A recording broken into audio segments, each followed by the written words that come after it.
Thank you.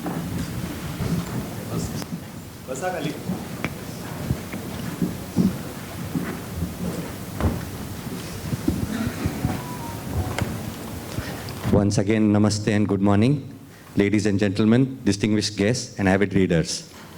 It is my utmost pleasure, and for that matter, my honor, to be the coordinator for this magnanimous event, and on this wonderful morning in Mumbai, to be part of the launch ceremony of the book, RBI Governors, the Czars of Monetary Policy, 1935 to 2021, by Shri Gokulji Rathi, at the hands of Honorable Shri Nitin Gadkari, Union Minister for Road Transport and Highways, Government of India. On behalf of Messrs. G.B. Rathi and Company, Chartered Accountants, and the Rathi family, I extend a warm welcome to you all. I am Anand Karwa. I am a CMA by qualification and a finance professional. I run a business and a personal finance advisory and consulting company by the name AM Square Partners with branches in Pune and Mumbai. So don't mistake me for being an anchor. This morning, alongside the book release, we have a great lineup of illustrious speakers. I am sure, like myself, you are all looking forward to hearing from them as the program unfolds. किताबें ज्ञान और विद्या का भंडार होती हैं, ये सब आप सभी मानेंगे, सही है? Thank you. हमारी संस्कृति में माँ सरस्वती को विद्या की देवी माना जाता है, और हमारी परंपरा के अनुसार आइए कार्यक्रम को आगे बढ़ाते हैं और सरस्वती माँ का नमन करते हैं।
देवै सदा वन्दिता सा मां पातु Saraswati Bhagwati निःशेष जाड्यापः।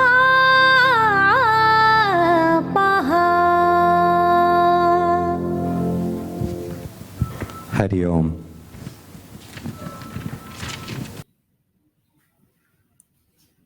Dear friends, I'm happy to say a few words on this happy occasion when the book by Gokul Rathi entitled RBI Governors, the Czars of Monetary Policy is being released.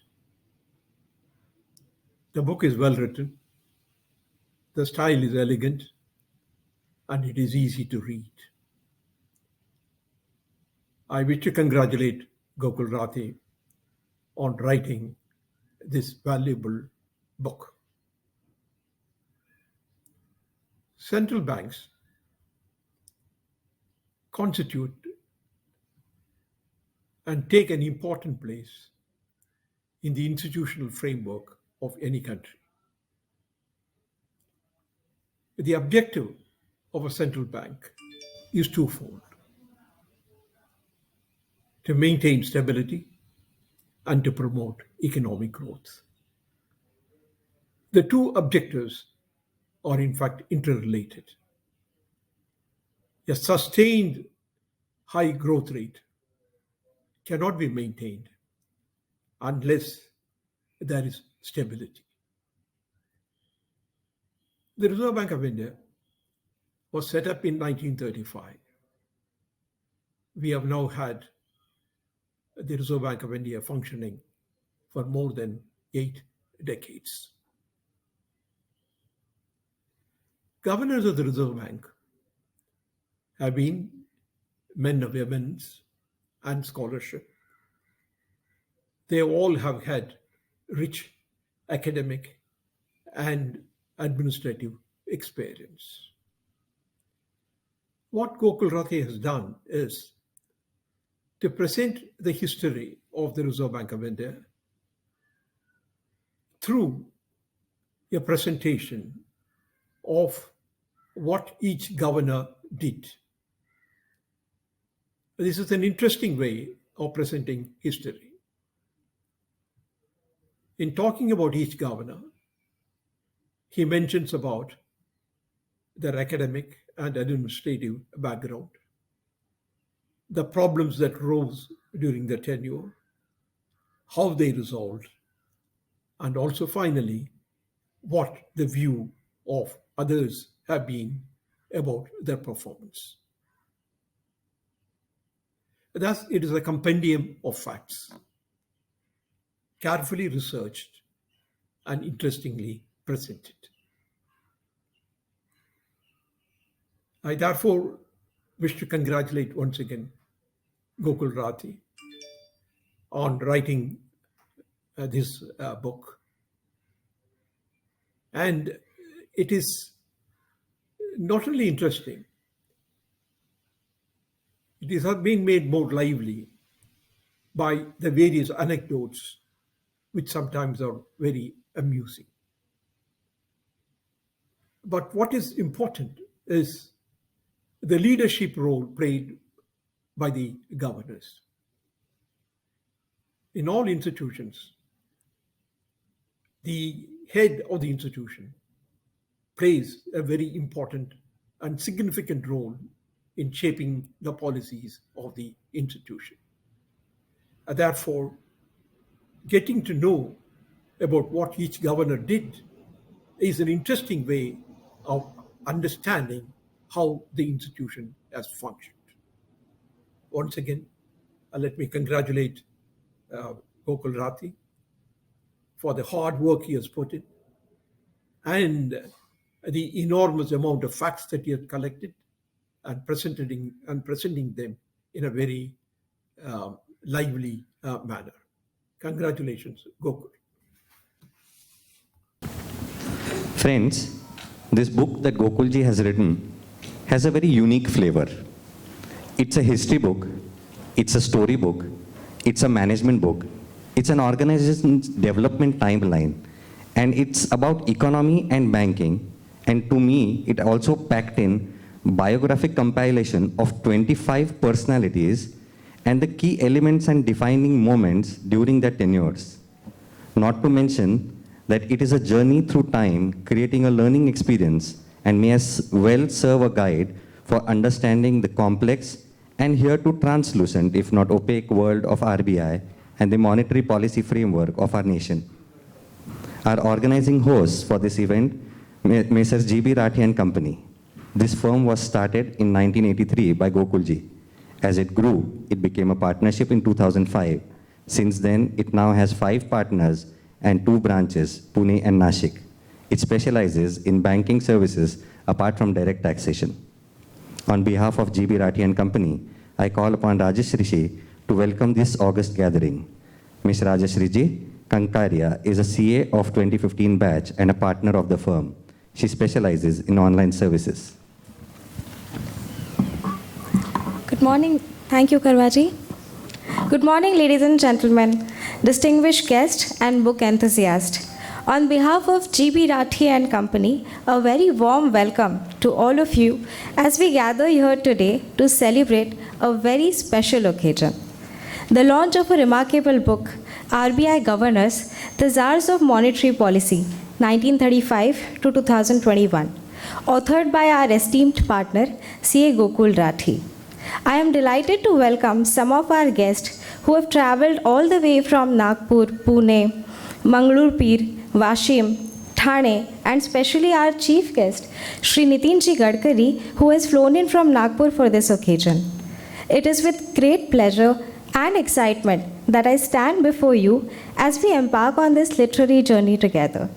In the realm of monetary policy, there have been several prominent figures throughout RBI history who have played pivotal roles in shaping economic landscapes and guiding financial systems. The book talks about the working tenure of 25 RBI governors whose policies had a pivotal impact on the economy of this vast country. We are immensely grateful to have Honorable Minister Shri Nitin Gadkari as a chief guest for the launch today. Shri Gadkari ji is one of the most popular central minister who impacts our life through his remarkable work in infrastructure development. As we celebrate this book launch, let us not forget the immense support system that surrounds any successful publication. To the publishers, editors, designers, and all those who contributed to bringing this book to life, we extend our heartfelt appreciation.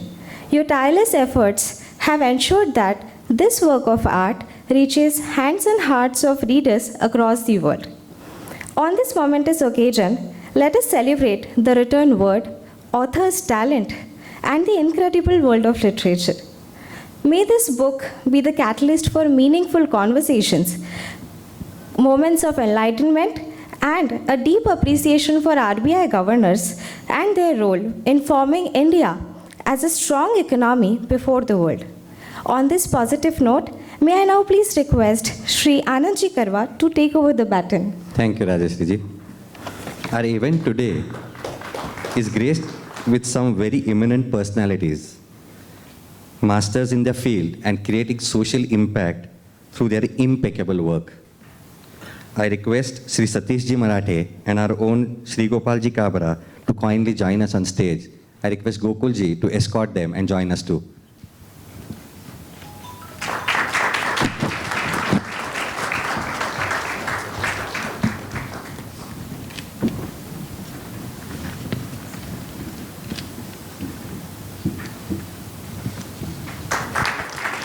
Thank you, sirs. Honorable Shri Nitin Gadkari is known for his vision of national infrastructure development and skills in the organization and management of finance. He has been instrumental in innovative methodologies for funding the numerous infrastructure projects of this country.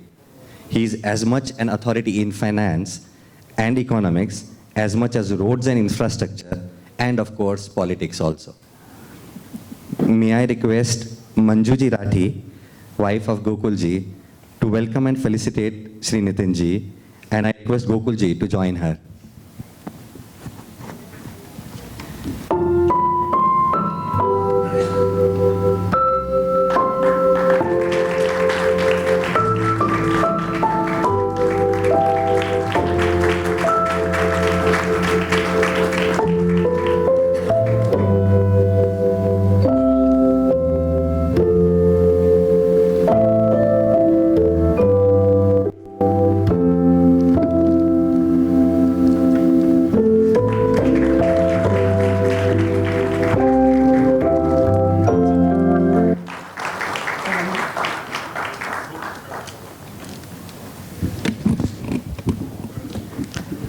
Thank you, Manjuji and Gokulji. I have a task of introducing our distinguished dais to you. Friends, a book on history of RBI deserves to be witnessed by the presence of senior RBI member. The role of the RBI has changed and manifested over the years. One aspect of key relevance for our country has always been maintaining the social balance and of course encompassing the cooperative sector. We are very, very fortunate that we have with us Sri Satish ji Marathe. He has been representing the cooperative sector in pre-budget meetings with the finance ministers for so many years and is presently the director on the Central Board of the Reserve Bank of India and director of the National Housing Bank. Satish ji Marathe for you. He holds a bachelor's degree in commerce and is a law graduate from University of Bombay and also a diploma in journalism with a gold medal. He founded the Sahkar Bharti movement, and today Sahkar Bharti has over 35,000 cooperatives, over 500 districts which are associated with it. He is also the founder chairman of Center for Studies and Research in Cooperation, a Section 8 company. Satish ji has been appointed and nominated on various panels, expert committees of the Government of India. He is a trustee on Pragati Pratishthan Residential School for the Dumb and Mute Tribal Children, and also the working president of Siddharth Vidya Kalyan. In 2015, IFCO conferred Sahkarita Ratna Award to Satish ji, and he is the only recipient of this award from Maharashtra. I call upon Gokulji's elder brother, Shri Shyamji Rathe, Ghanshyamji Rathe, an advocate and a director on Janta Commercial Cooperative Bank, to welcome Satish ji and felicitate him.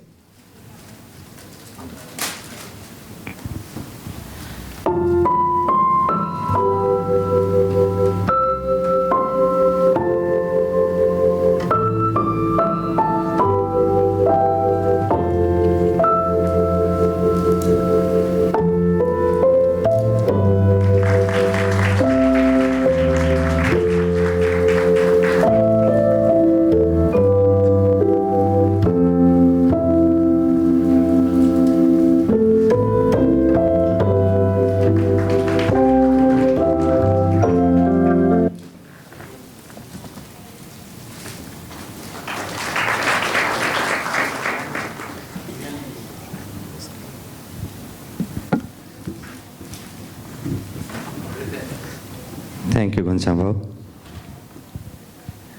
Money, wealth, banking, and business always have a close connection.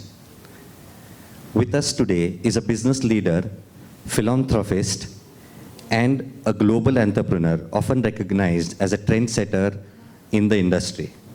Shree Gopalji Kabra, the managing director of RR Kabel Limited and the group president of RR Global, a $1.25 billion diversified group, mainly focusing on infrastructure and electrical solutions.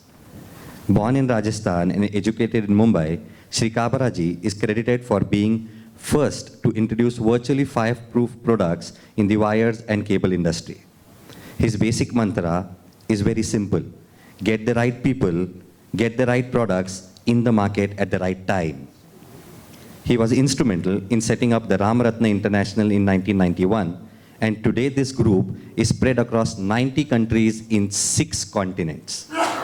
He serves as the chairman of the International Copper Association and also the executive council member of SAARC Chamber of Commerce. There are many organizations that he is associated with. His success has been highlighted by numerous awards, recognitions, felicitations by various bodies and groups from across the world.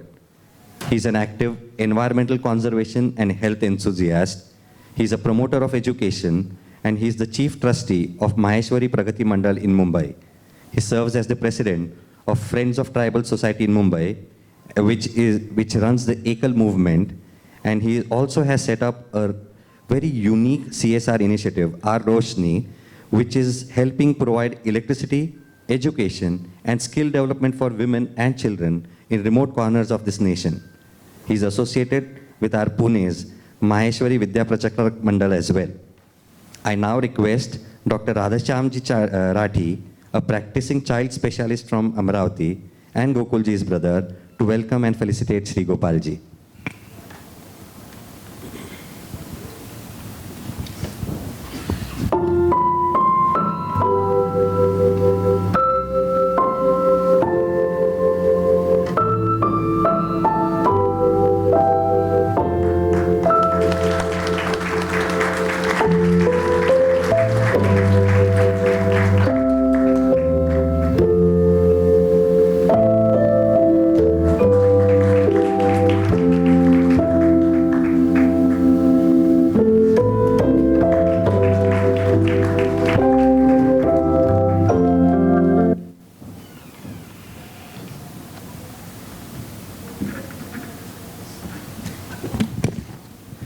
Thank you once again, sirs.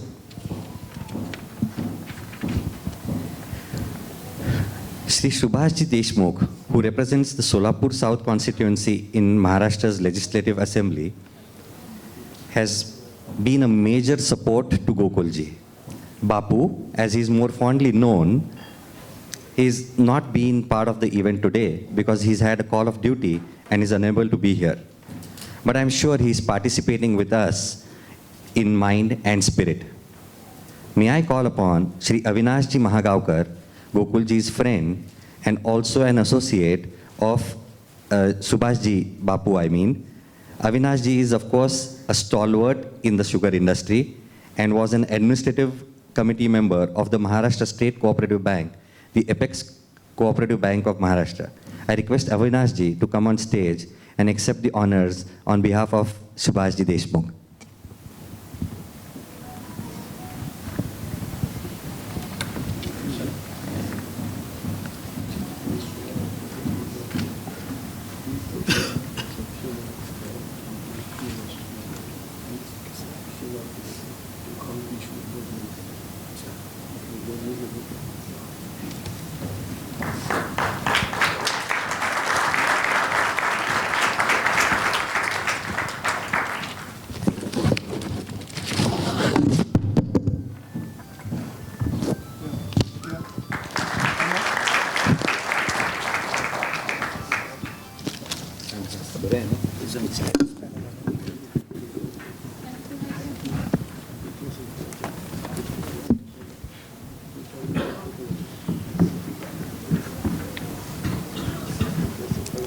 And I have more news for us.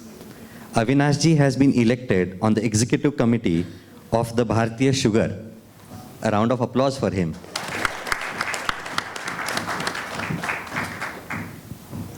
Friends, we've gathered here today to witness the release of the book RBI Governors, the Czars of Monetary Policy, 1935 to 2021 by Shri Gokulji Rathi. The book has received some amazing reviews from stalwarts and doyens in the field of banking. Various esteemed personalities and renowned authorities on the subject of economics and banking have applauded his work. But before we move forward, I have some questions to ask Shri Satishji. Sir, I'm sure you've had a chance to look through this book. May I request your comments on the book? No, it's a wonderful book. It takes us through the economic policies of our country, more particularly the monetary policies. And it gives us an overall view of how the decisions are made and what are the reasons behind it. It's a wonderful book, and I would strongly recommend that this book should be read both by the bankers who are present and future. And I've also suggested that this book should be extensively read by people in media.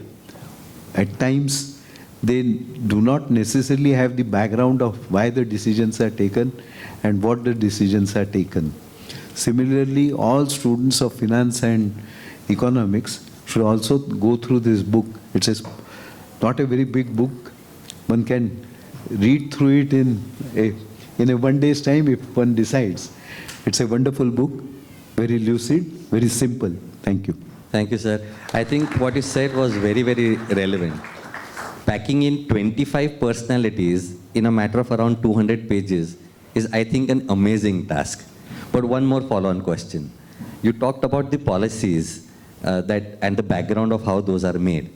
But how do you see the relevance of this? When you talk about it in terms of saying people should refer to it, how do you see people understanding that the cooperative sector also is there? There is also the whole monetary policy framework. How does all this tie in together? The government of India, about 2 years back, constituted a separate ministry for the cooperation. As Sahakar Bharati, we have been pleading with the government that we are the largest cooperative movement in the world, with 8.5 lakh societies and more than 35 crores of membership. We should have a ministry at the center. Secondly, our proposition in recommending this was that if we have to sustain the economic development, and it also has to be equitable, we have to focus on the rural sector. When I mean rural sector, I mean agriculture and allied agricultural activity. Our Asian Tigers have continuously been supporting their agro industries and agricultural sector. And as a consequence, the income levels have continuously increased, not only in cities but across the country. Same thing we need to repeat over here. And I believe the new policies and the new ministry that is now taking over should usher in for a rapid economic growth as we go ahead.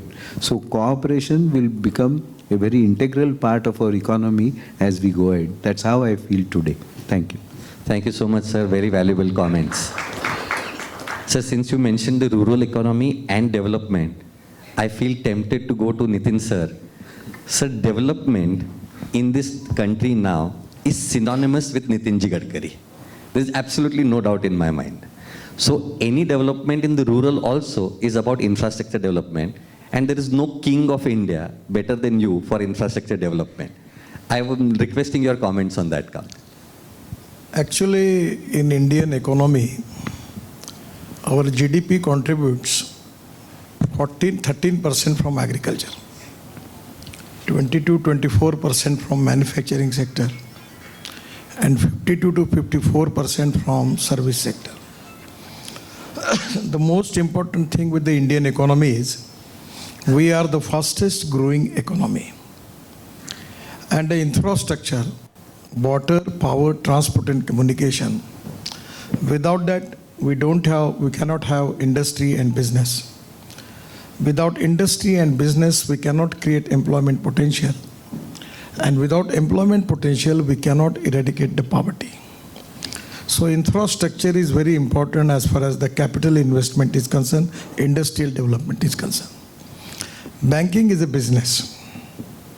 But unfortunately or fortunately, the people who are getting salary every month, their psychology, thinking, thought process is different. And the people who are doing business, their thought process is different. The time is the most important capital everywhere.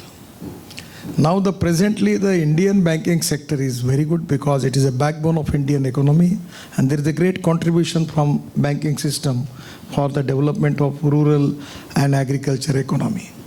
But at the same time we need to find out where exactly the economic viability, where exactly the demand, where exactly the potential for export, and how we can reduce the imports.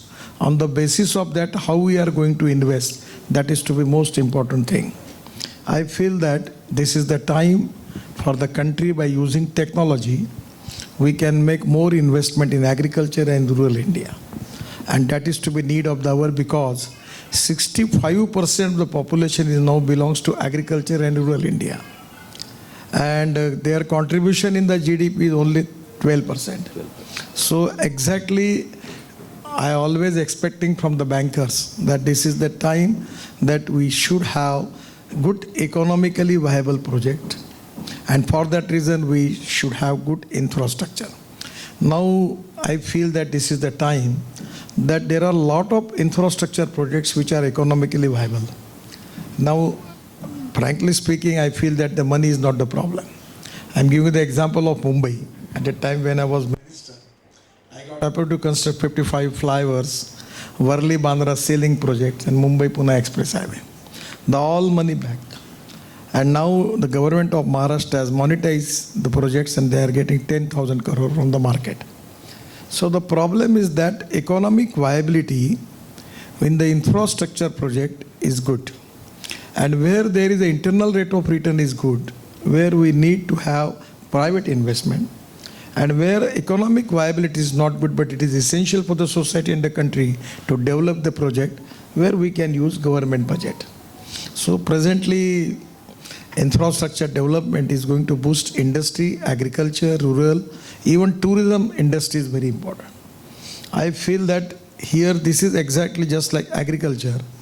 49% of the capital investment in tourism is the expenditure for creating employment potential. So creating employment potential is the most important agenda for the country, and by which we can eradicate the poverty. And for that reason, we need to find out where is the availability, where is the potential, and that is exactly we need to identify which are the new projects where we can use the best technology in the world by which increasing our export and creating employment, where we need to concentrate more on agriculture and rural area. That is to be my feeling about it. An earnest request to all the audience, please put your phones in silent mode if you have not done that.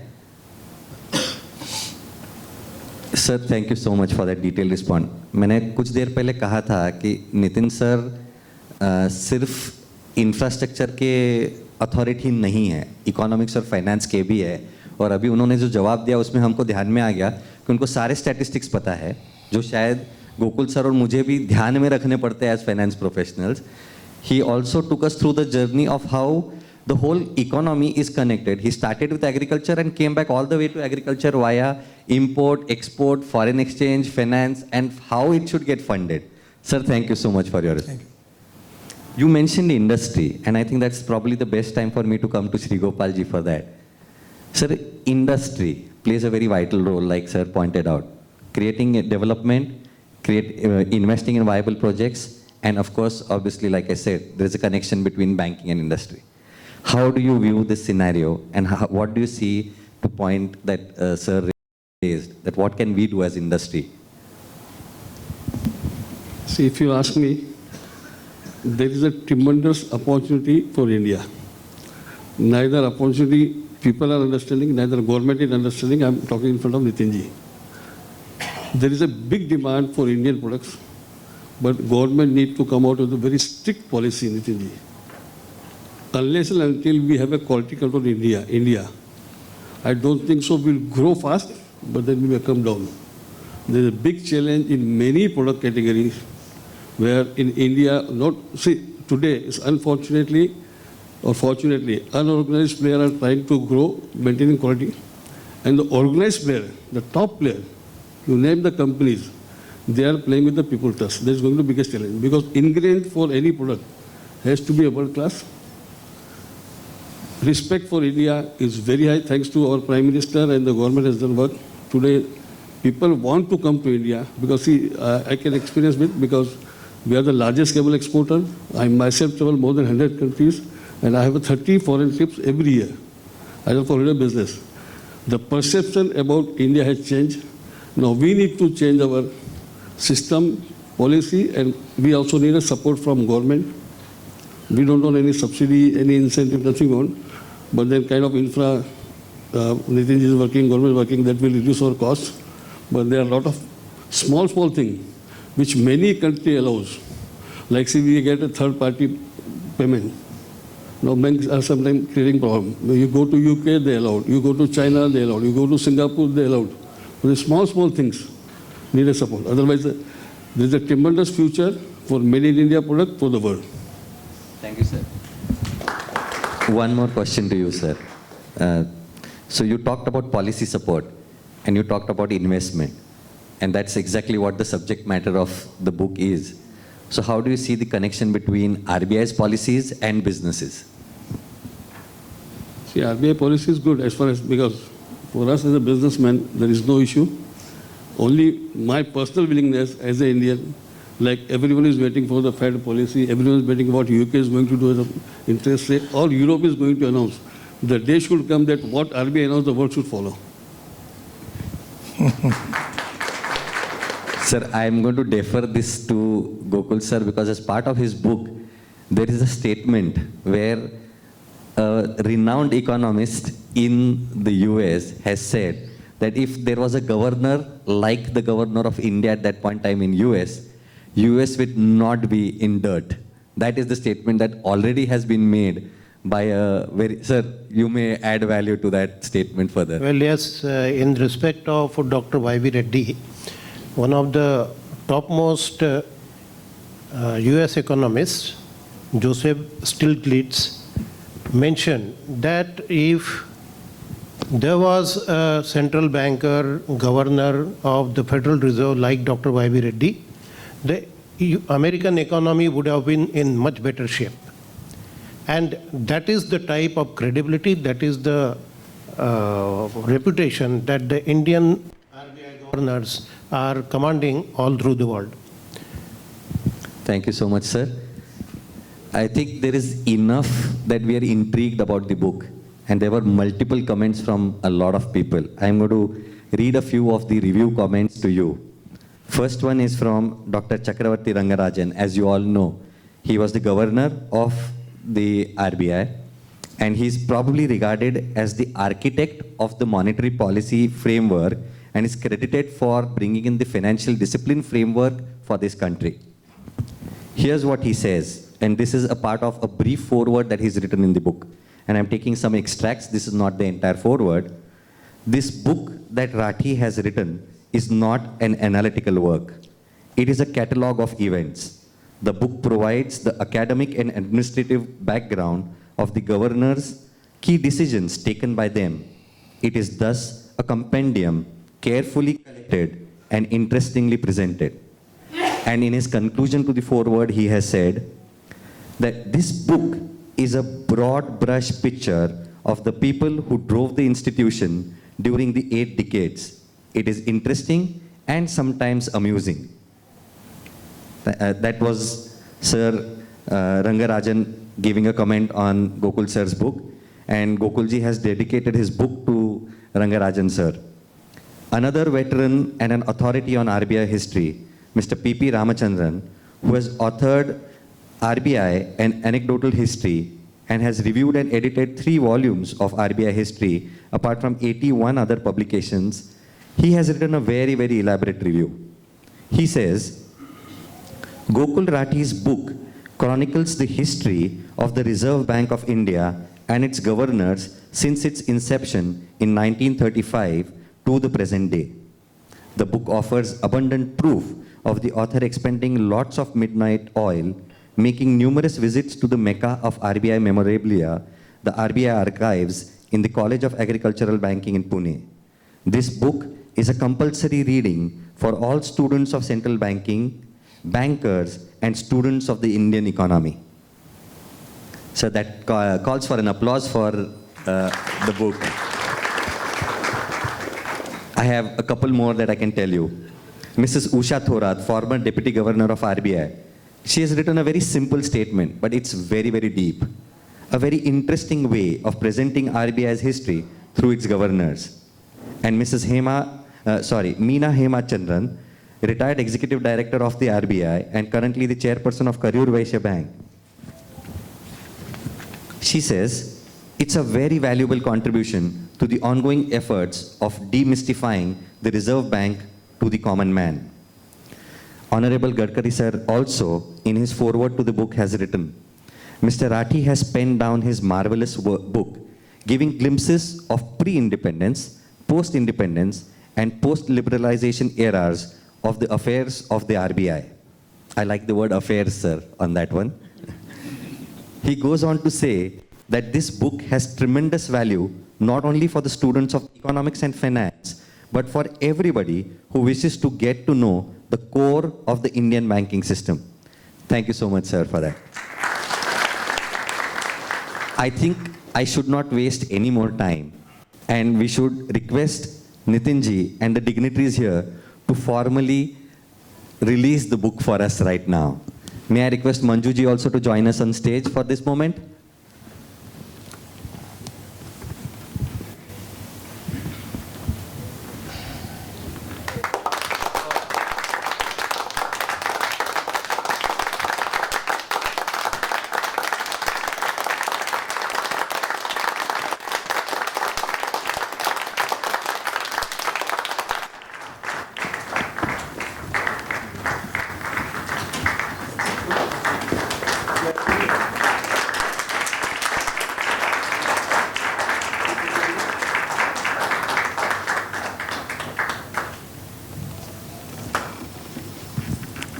Thank you very much, Madam and Sirs.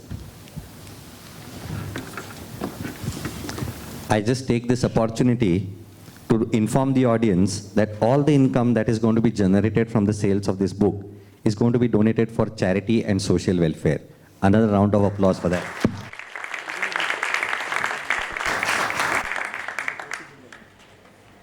Gokul sir is looking at me with a lot of emotion, I can already see that, and I know he's wanting to now let it out for but I think it's my duty that before I ask him to speak, I tell you about him. Gokulji is an alumni of the GS Commerce College, Nagpur.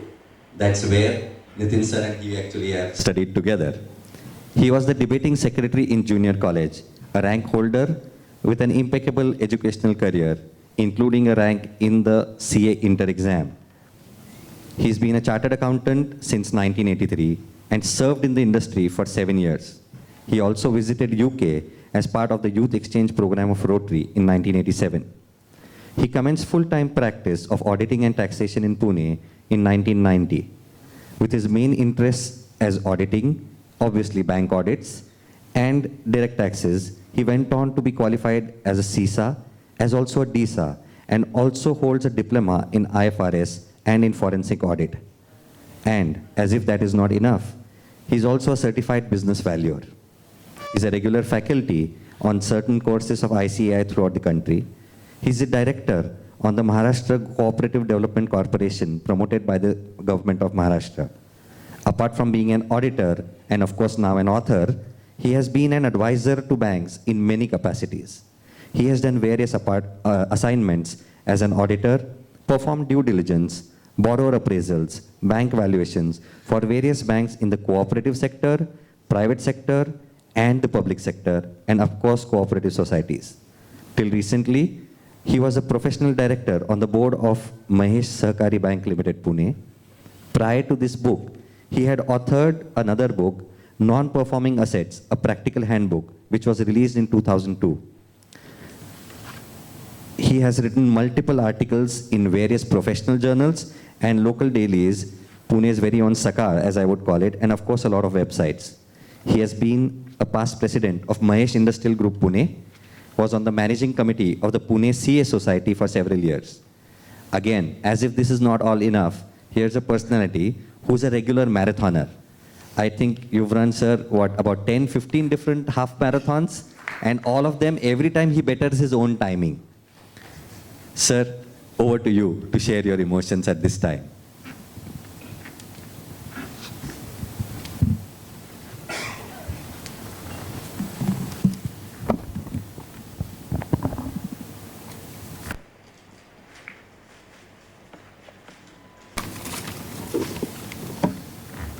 Respected Nitin ji, dignitaries on the dais, and friends.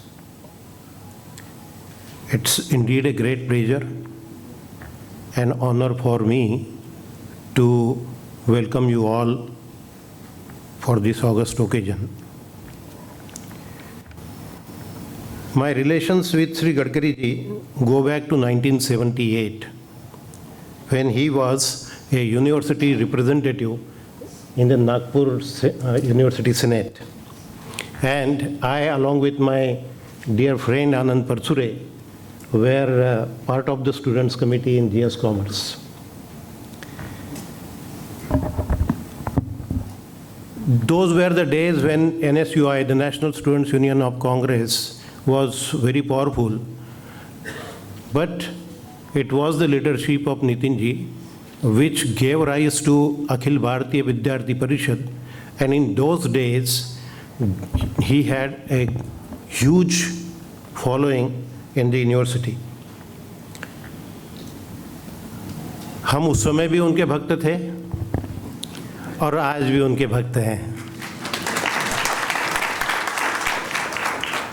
लेकिन मज़े की बात यह है कि आज केवल हम उनके भक्त नहीं हैं, पूरा हिंदुस्तान ही उनका भक्त है। उन्होंने जो भी डेवलपमेंट इनिशिएटिव्स लिए हैं, जो इंफ्रास्ट्रक्चर डेवलपमेंट के लिए प्रयास उन्होंने किए हैं, उसकी वजह से केवल इंडस्ट्री ही नहीं, केवल ऊंचे वर्ग के तबके के लोग ही नहीं, गरीब से गरीब, छोटे से छोटे खेड़े के लोगों को उनके इन इनिशिएटिव्स का बेनिफिट हुआ है, फ़ायदा हुआ है। और ये कोई अचरज की बात नहीं कि लोग उनके दीवाने हैं।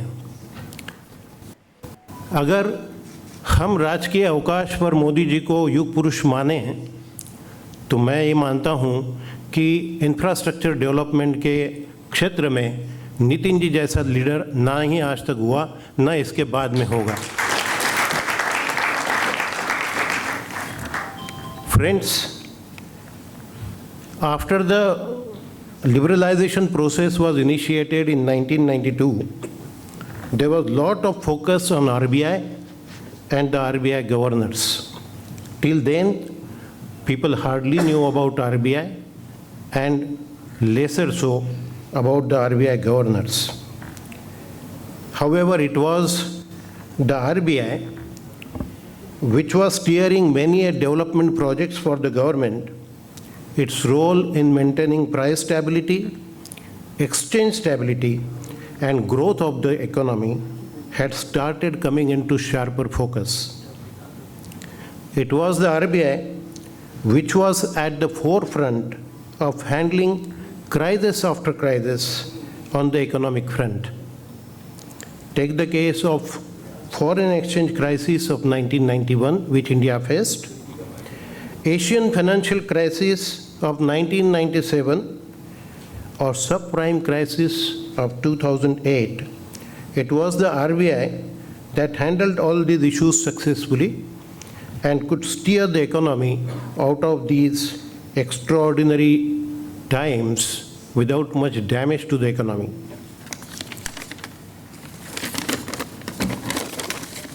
It was the governor of the RBI who, as the head of the RBI, who had to handle these crises at the relevant times.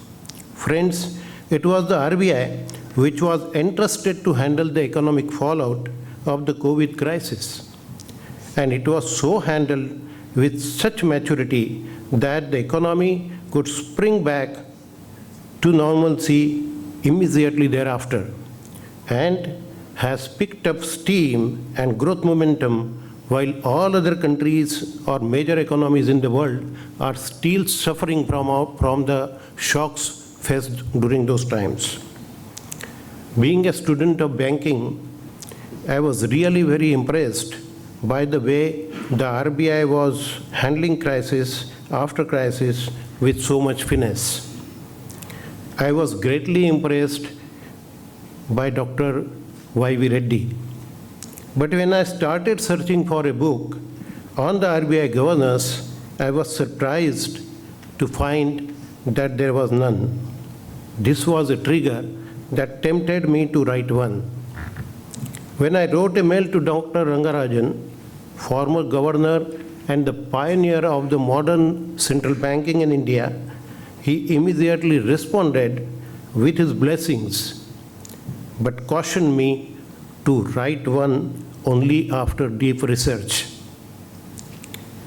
Initially, I thought that it would be an easy task, and writing on 22 governors till then would not be very difficult. 22 chapter लिखने हैं, 2-2 pages करूं तो 50-60 page की book बनेगी. That was my thought that time. However, that it was only when I started my work that I realized how difficult it was. In fact, there was not much literature available except 3 volumes of RBI history and few autobiographies of the RBI governors. It was Sri R.L. Sahu, the chief archivist of the RBI archives at Pune, who showed me the way. He also led me to Sri Bakhtiyar Dadabhoy, a renowned author of Barons of Banking, Glimpses of Indian Banking History, which chronicles the lives of veterans like Dr. Sir C.D. Deshmukh, R.K. Talwar, S.T. Parekh, and others. Sri Dadabhai's contribution to this book is invaluable. He was always there for me. And once he jokingly mentioned, Rathi, ये book जितनी तुम्हारी है उतनी मेरी भी है. It was his involvement right from the beginning till the very end. Yes, Mr. Dadabhai, this book is as much yours as it is mine. My mentor and guide, Sri Bajrang Lohia, was always available for discussion and guidance. Sri Subir Das, ex-GM of Bank of Baroda, and a very good friend did not allow my interest to wane. When the first draft of the book was ready, these gentlemen reviewed the book and pointed out errors. Some children come to the world with the blessings of the Almighty. So was the case with this book. When the book was ready, Dr. Rangarajan wrote the foreword for this book, and not only this, blessed it immensely. Not only that, the book was blessed by none other than our very own Nitin ji in the form of a detailed and appreciative foreword which gave a great acceptability and credence to the book. I am really very obliged. Sri Subhash ji Deshmukh and Sri Avinash ji Magaonkar have been there for me throughout since when it was decided to have a formal launch of the book. We are here today because of them. Mrs. Usha Thorat, Mrs. Usha Thorat, past Deputy Governor of RBI, Mrs. Meena Hemchandra, past Executive Director of RBI, and Mr. P.P. Ramchandran, who edited 3 volumes of RBI history, Aradhna Verma, Sriya Dandi, Bhagyashree, my partner, the team of Rudra Publications, all of them gave a very helping hand when the book was taking shape. My wife Manju and daughter Tanvi bore the brunt of my mood swings during the 8 long years of making of this book. Friends, any good work can only be completed with sincere contribution of many people. No project is completed without a great teamwork. I stand here to accept all the kudos on behalf of all of them who worked tirelessly behind the curtain. I wrote this book because I felt that the invaluable contribution of the governors of the RBI to the development of our economy was not being written about or talked about as much as it should. Not that there are no failures or disappointments, but on the whole, they ensured that the RBI provides the much needed support to the government on the economic front and performs the role expected of it. In the process, some of them might have suffered heartbreaks also. This book aspires to make common people know of their contribution in laying a strong economic foundation of this great country. When you look around, every country in the vicinity is facing tremendous economic woes, while we in India are insulated. I would credit the RBI and its governors, apart from the government of India, for this. Well, friends, I will take a few more minutes and read out 1 or 2 passages from the book for your consumption, and you would realize why this book is so important.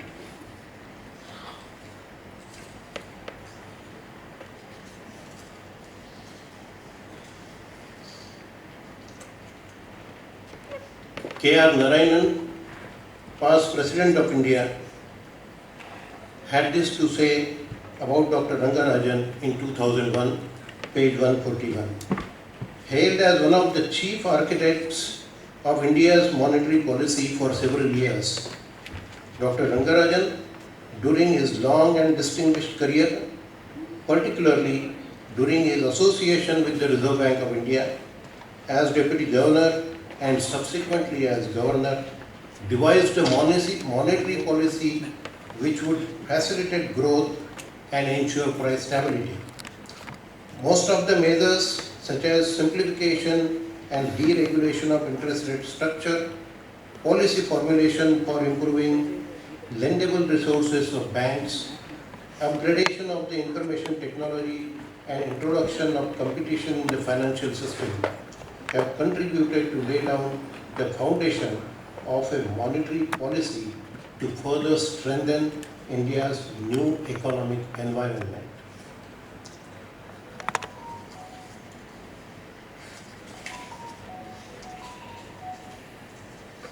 Mr. Past Finance Minister, Mr. Chidambaram, who was somehow, there is an impression in the media that he was always at loggerheads with the RBI, had this to say about Dr. Y.V. Reddy, who had worked along with him under him as RBI governor in those years.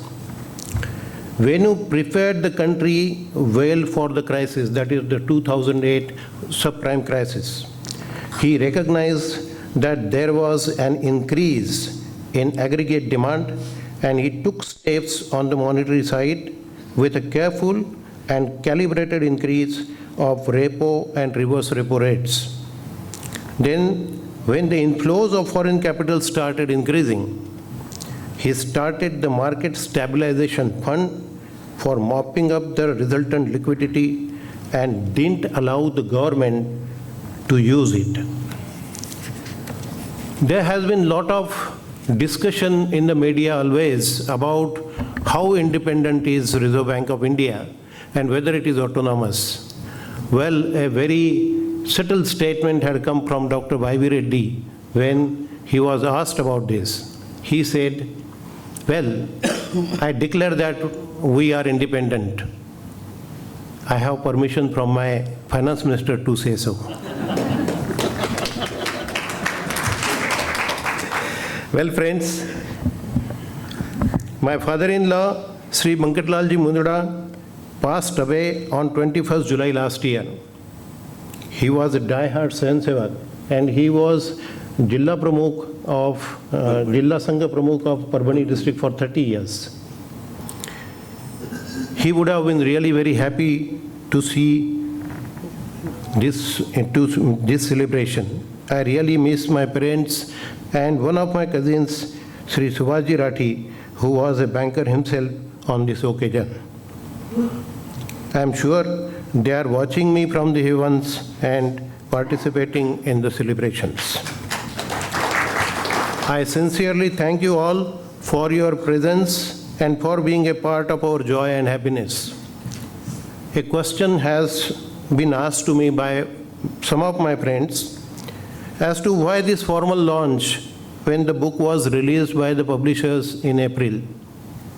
Well, friends, this launch is a celebration of the association of greats like Nitin Gadkari and Dr. Rangarajan with this book, and is a tribute to the extraordinary leadership given by various RBI governors. Tribute from a student of banking. Thank you.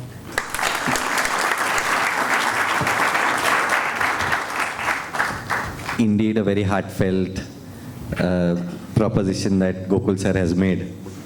And I think the little tidbits that he's brought in around in the book, sir, I sort of connect with the statement that YV sir made, but I see that happening in every house, where every husband gets permission from his wife to say what he has to say. So with that comment, I think we can move forward. There are times where people like me also, who are very, very talkative, get lost for enough and appropriate words to describe the kind of personalities we have to present. They are towering not just because of their position, or their career graphs, or the work that they do, or the impact that they have in the fields or domains, and at the society at large, and of course the visionary leadership they bring. But while doing all of this, they are wonderful and inspirational human beings. Our chief guest today embodies exactly this situation to me. Born and brought up in Nagpur, Honorary Shri Nitin Gadkari is no new name, of course, to all of us. He comes from a family of agriculturalists. He is a graduate in commerce, and I feel proud today that I am a graduate in commerce now. And of course, he's done his LLB also from the University College of Law in Nagpur.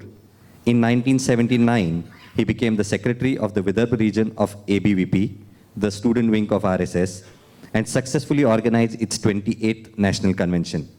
In 1981, he was appointed as the president of Nagpur city of the Bharatiya Janata Yuva Morcha, the BJP's youth wing. In 1985, he became the secretary of Nagpur city for the BJP. In 1990, he became a member of the Maharashtra Legislative Council after successfully contesting elections from Nagpur Division's graduate constituency, and he was re-elected in 1996. He was made the PWD minister, and like he just referred to recently, he actually set up the MSRDC, after which he built 55 or more flyovers, and that earned him the reputation of being called as the Bridge Bhushan or the flyover man.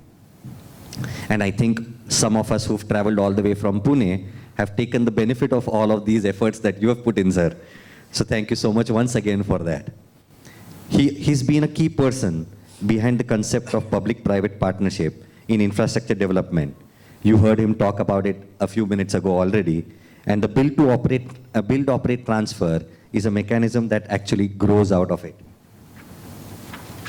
Acknowledging his skills, former Prime Minister Atal Bihari Vajpayee ji had made him in charge of the NDA's Committee on Infrastructure. He also headed the DREAM project, Golden Quadrilateral project, and Pradhan Mantri Gram Sadak Yojana. At the age of 52, he became the youngest BJP national president in December 2009. In the 2014 elections, he won with an impressive margin of nearly 3 lakh votes. And then again, he won it in 2019. He was given the high-profile Union Ministry of Road Transport, Highways, Shipping and Water Resources with the task of modernizing India's infrastructure. He's credited with lifting the growth rate of the road work from 12 kilometers to 30 kilometers a day.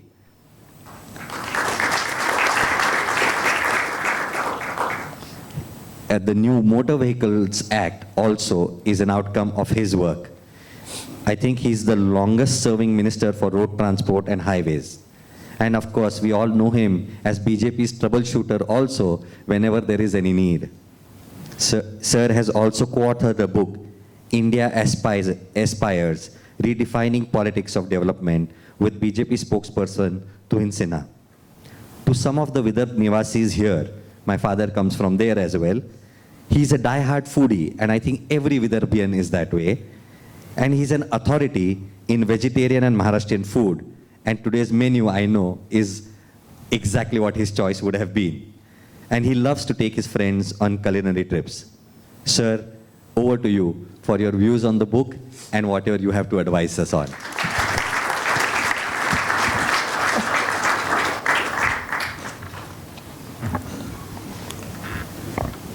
मेरे मित्र सतीश मराठी जी, काबरा जी, reserve bank के governors, इस किताब को लिखने वाले गोकुल राठी जी, सभी सम्मान्य अतिथिगण और उपस्थित भाइयों और बहनों, रिजर्व बैंक के गवर्नर्स के बारे में एक एक चैप्टर बहुत अध्ययन करके गोकुल राठी जी ने लिखे हैं, पर व्यक्ति से भी ज़्यादा गवर्नर के रूप में देश के आर्थिक नीति के संबंध में उन्होंने किस प्रकार की नीति अपनाई है और किस प्रकार की नीति अपनाने से क्या उपयुक्तता हुई है, उसकी डिटेल चर्चा एक एक गवर्नर की चर्चा करते हुए उन्होंने की है।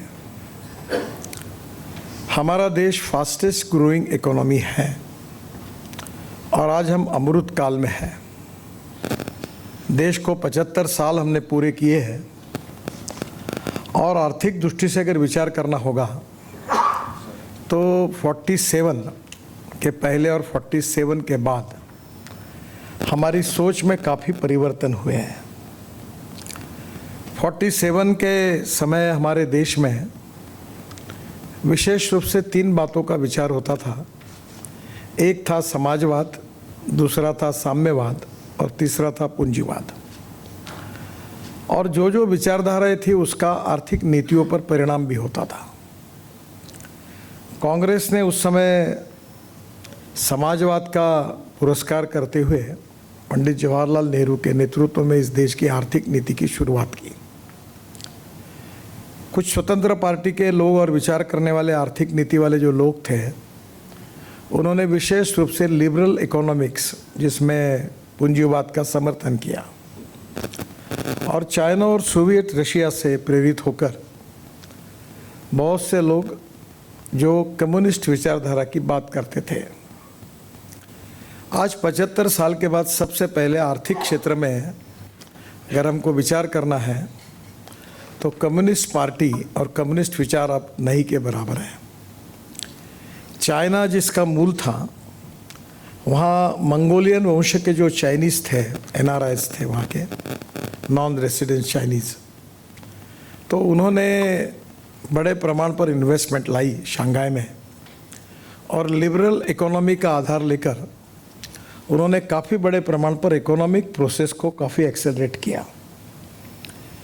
मैं जब भारतीय जनता पार्टी का अध्यक्ष था तब मुझे चाइना जाने का मौका मिला, और हमारे डेलीगेशन को चाइना की कम्युनिस्ट पार्टी के प्रेसिडेंट के निमंत्रण पर मैं गया था। तो स्वाभाविक रूप से सरकारी स्तर पर और पार्टी स्तर पर काफ़ी बातचीत हुई। एक बात ध्यान में आई कि लाल झंडा केवल था, बाकी सब बातें बदल गई थी। और जब मैंने उनको पूछा तो उन्होंने ब्रॉडली ये कहा कि देश के हित में क्या है वो आगे लेके जाना ही हमारा मकसद है। कम्युनिस्ट पार्टी का रिलेवेंस, जो जो बातों का आग्रह उनका था, वो करना अब रशिया में भी नहीं है और चाइना में भी नहीं है। तो एक प्रकार से साम्यवादी विचार और भारत में भी साम्यवादी पार्टियों का भी अस्त हुआ। एक समय पार्लियामेंट में काफ़ी लोग चुनकर आते थे, अब लगभग कम्युनिस्ट पार्टी नहीं के बराबर है, न CPM भी नहीं है और CPI भी नहीं है, थोड़े बहुत लोग हैं। जो समाजवादी मूवमेंट थी जिसकी डॉक्टर राम मनोहर लोहिया जी ने शुरुआत की, और संयुक्त समाजवादी और प्रजा समाजवादी दोनों समाजवादी पार्टी के नेता थे। समाजवादी नेता जो थे बड़े स्टॉलवर्ड थे, मधु लिमय जी से लेकर जॉर्ज फर्नांडिस तक, इन सब नेताओं की जो पर्सनैलिटी वो टावरिंग पर्सनैलिटी थी। चार्स साहब के तो साथ मुझे भी काफ़ी संबंध आया, निश्चित रूप से वो बहुत बड़े नेता थे। पर समाजवाद की बात करते समय काफ़ी बार कम्युनिस्ट पार्टी और समाजवादी पार्टियों ने वर्ग विग्रह की बात की थी। स्वाभाविक रूप से समाजवादी पार्टी भी समाप्त हुई, समाजवादी प्रजा समाजवादी समाप्त हुई, दोनों मिलकर जनता पार्टी आई तो जनता पार्टी को भी उन्होंने समाप्त किया। और उनकी विशेषता थी कि जो समाजवादी नेताओं की विशेषता थी कि एक दिल के टुकड़े हुए हजार, कोई यहाँ गिरा कोई वहाँ गिरा, इसी प्रकार से उसका भी एंड हो गया। जो स्वतंत्र पार्टी थी, जो कैपिटलिस्ट विचारधारा की समर्थक थी, वो भी समय के आधार पर उसका भी रिलीवेंस नहीं रहा। तब स्वाभाविक रूप से आज 75 साल के बाद हमारे आर्थिक नीति को लेकर ये सवाल उठता है कि हमको किस दिशा से जाना है। और इसलिए स्वाभाविक रूप से ये जो आर्थिक चिंतन है 75 साल का, और जागतिक स्तर पर जो आर्थिक चिंतन है उसका, इसका स्वाभाविक रूप से चिंतन करते हुए भविष्य की नीति तय करना बहुत ही आवश्यक है। रिजर्व बैंक हमारे लिए बहुत महत्वपूर्ण इसलिए है कि हमारी इकोनॉमी की बैकबोन है, और इसलिए रिजर्व बैंक ने जब जब कोई निर्णय किए हैं, नीतियाँ अपनाई है, उसका परिणाम स्वाभाविक रूप से देश के आर्थिक स्थिति पर भी पड़ा है। हमारा सबका ये जो हम लोग जो हमारे देश में काम करते हैं, वो ज़्यादातर 3 बातों पर विचार करके आगे चलते हैं जो देश के लिए प्रमुख है। फर्स्ट इज़ एथिक्स, हमारे सिद्धांत, हमारी नीति, नैतिक मूल्य, जीवन दृष्टिकोण, और उसके साथ सबसे बड़ी बात है कि एजुकेशन की प्रणाली के द्वारा हम किस प्रकार के लोग बनाना चाहते हैं, उसका विचार हम हमारे शिक्षा क्षेत्र में करते हैं, जो इथिक्स के साथ जुड़ा हुआ है। और भारतीय संस्कृति, इतिहास और विरासत की विशेषता है कि पूरे विश्व में हमारे सिद्धांत और नीतियों को लेकर आज बहुत बड़ा आकर्षण है। कभी वो योग विज्ञान के बारे में है, कभी आयुर्वेद के बारे में है, बहुत सी बातें ऐसी है। दूसरा इम्पोर्टेंट पिलर जो सोसाइटी का है वो है इकोनॉमी। और इकोनॉमी के बारे में भी काफ़ी कुछ विचार जिस प्रकार से 75 साल में जो स्थित्यंतर होते रहे वो हमारे सामने है। तीसरी इम्पॉर्टेंट चीज़ है इकोलॉजी एंड इन्वायरमेंट। डेवलपमेंट के साथ हमें विशेष रूप से देश में डेवलपमेंट भी चाहिए और इकोलॉजी एंड इन्वायरमेंट को भी प्रोटेक्ट करना है। आज का ये जो किताब है वो रिजर्व बैंक के गवर्नर्स और उनकी नीतियों के बारे में है। एक बात जरूर है कि हमें कैसी नीति चाहिए, और जो नीति चाहिए वो हमारे विश्व में हमारे देश को सुपर इकोनॉमिक पावर बनाने की नीति हमको करनी है। हम प्रधानमंत्री जी कहते हैं कि $5 ट्रिलियन की इकोनॉमी बनाना है, आत्मनिर्भर भारत बनाना है। और इसलिए इस नीति में हमें स्वाभाविक रूप से दुनिया में अगर सुपर इकोनॉमिक पावर बननी है तो हमें ये ध्यान में लेना पड़ेगा कि हमें किस प्रकार के कार्यक्रम और नीतियों का अमल करना होगा। रिजर्व बैंक के जो गवर्नर थे उन्होंने हर समय इसी उद्देश्यों को सामने रखते हुए अपनी नीतियाँ बनाई हैं। बहुत सी नीतियों के समय काफ़ी बातें विवाद की भी हुई है, कभी कभी स्वीकार्य भी हुई है, और एक एक व्यक्ति उनके उद्देश्य के प्रति तो कोई संशय नहीं था, पर अप्रोच जो होता है वो व्यक्तियों के ऊपर भिन्न होता है। कुछ लोग जुगाड़ू होते हैं, कुछ लोग कॉन्जर्वेटिव होते हैं, कुछ लोग फास्ट ट्रैक पे चलते हैं, कुछ लोग शांति से चलते। क्रिकेट में पहले टेस्ट क्रिकेट था तो मैं भी क्रिकेट खेलता था, तो मुंबई के एक बापू नाडकर्णी करके प्लेयर थे, वो 4-4 घंटे खेलते थे पर वो रन नहीं निकालते थे, पर विकेट नहीं जाती थी। फिर हमने संदीप पाटिल और सचिन तेंदुलकर को देखा, तो एक ओवर में 6 छक्के मारे उन्होंने, संदीप पाटिल ने। तो नेचुरली क्रिकेट भी बदल गया, तो टेस्ट क्रिकेट से वनडे क्रिकेट आया, तो लोगों के चॉइस भी बदल गए। ये तो अप्रोच हर व्यक्ति के ऊपर डिपेंड होता है कि वो कैसे सोचे। मैं तो बहुत ही आउट ऑफ बॉक्स सोचता हूँ, और मैं कभी कभी मजाक में कहता हूँ कि एक तो पैर तोड़ लो या रिकॉर्ड बनाओ।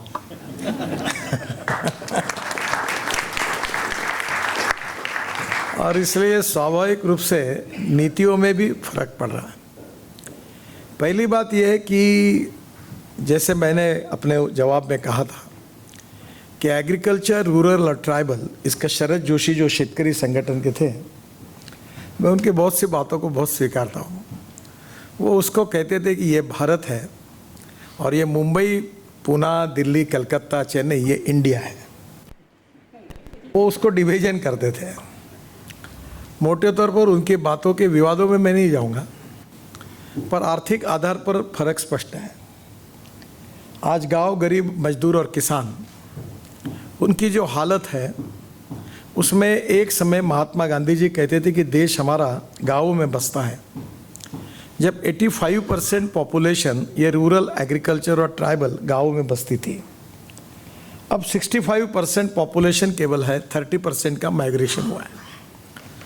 30% का जो माइग्रेशन हुआ है, इसका जो सबसे बड़ा कारण है कि गांवों में रोजगार नहीं, पर कैपिटा इनकम में उसमें बढ़ोतरी नहीं हुई, अच्छी स्कूल नहीं, अच्छे कॉलेजेस नहीं, किसान के खेत को पानी नहीं, जो फसल तैयार करता है उसको कीमत नहीं, और इसके कारण बहुत सी और भी समस्याएं, जिसके कारण आज हमारे देश में 120 एस्पिरेंट डिस्ट्रिक्ट्स हैं और 500 ब्लॉक्स हैं जो सोशली, इकोनॉमिकली, एजुकेशनली बैकवर्ड है। और जो रूरल, एग्रीकल्चर, ट्राइबल इकोनॉमी में चिंतन करते हैं, उनको ऐसा लगता है कि हमारी जो इकोनॉमी है वो अर्बन सेंट्रिक होती है, शहर और अर्बन डेवलपमेंट के साथ ज़्यादा उसको सेंट्रलाइज हुई है। ये बात जरूरी है कि जहाँ पर कैपिटा इनकम ज़्यादा है, रेवेन्यू ज़्यादा मिलता है, टैक्सेस ज़्यादा मिलते हैं, स्वाभाविक तरफ उसके तरफ ध्यान जाना भी स्वाभाविक है। पर देश के परिणामों में एग्रीकल्चर, रूरल और ट्राइबल, इसके लिए एम्प्लॉयमेंट क्रिएट करना, इसके लिए ग्रोथ क्रिएट करना, इसके लिए वहाँ डेवलपमेंट लाना, ये पहली प्रायोरिटी है। क्योंकि सोशो इकोनॉमिक विषमता, डिस्पेरिटी अगर समाप्त नहीं होगी तो आत्मनिर्भर भारत नहीं होगा। और इसलिए 2-3 बातों के लेकर, जिसका आर्थिक क्षेत्र से संबंध नहीं है पर जिसको जोड़ने की आवश्यकता है। आप केवल नीतियों का अगर विचार करते रहेंगे पर सेक्टर्स वाइज डेवलपमेंट का विचार करते हुए किसको प्रायोरिटी देना है, उसके पीछे उसका इवैल्यूएशन नहीं होगा तो मुझे लगता है कठिनाइयाँ और पैदा होगी। बहुत बार सभी चार्टर अकाउंटेंट बैठे हैं तो financial audit is very important, no doubt, but I always feel that performance audit is more important than financial audit. ये लकीर के फकीर बहुत लोग हैं जो थियोरेटिकली इसमें बहुत लिखते हैं, बोलते हैं, पर स्वाभाविक रूप से हमें अब ऐसी चीज़ों के तरफ थोड़ा सा अलग से सोचना होगा। और वो चीज़ ऐसी है कि ग्रोथ रेट बढ़ानी होगी तो कैपिटल इन्वेस्टमेंट लगेगी, और कैपिटल इन्वेस्टमेंट में स्टेट गवर्नमेंट और सेंट्रल गवर्नमेंट बजट की मर्यादा है। अगर हम 100% पूरे काम राज्य सरकार और भारत सरकार के बजट से कर सकते थे तो कोई प्रॉब्लम ही नहीं है। तो public private investment is a economic compulsion, और इसलिए हमें लिबरल इकोनॉमी का आधार लेकर पब्लिक प्राइवेट इन्वेस्टमेंट को इनकरेज करना चाहिए।